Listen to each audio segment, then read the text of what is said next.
नाम जंगसार बसुमतारी है। मैं एक एथलीट हूँ, ट्रिपल जंप एथलीट और नेशनल एथलीट हूँ मैं, मेडलिस्ट। तो मैं ये बोलना चाहूँगा, मेरा घर इधर ही पास में है और मैं इधर ट्रेनिंग करता हूँ। लेकिन जो अभी ये दुरान कप के लिए माहौल बना के रखा है इधर, तो अभी बहुत अच्छा से होने जा रहा है। पिछली बार से बेटर है इस साल का, क्योंकि पिछले साल ये जो गैलरी बैठने वाला था वो कुछ उससे बना हुआ था। इस बार अच्छा है और लाइटिंग वगैरह भी अच्छा है इस साल का।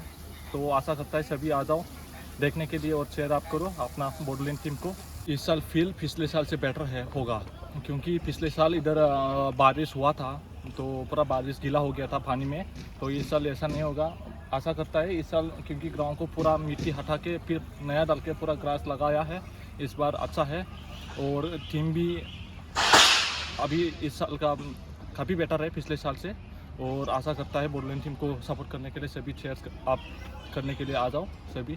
30 तारीख को होगा कंपटीशन मैच, तो सभी आ जाओ। और आर्मी का जो टीम है इधर अभी वो लोग भी अपना अपना तैयारी चल रहा है ओपनिंग सेरेमनी के लिए। सो यही, थैंक यू।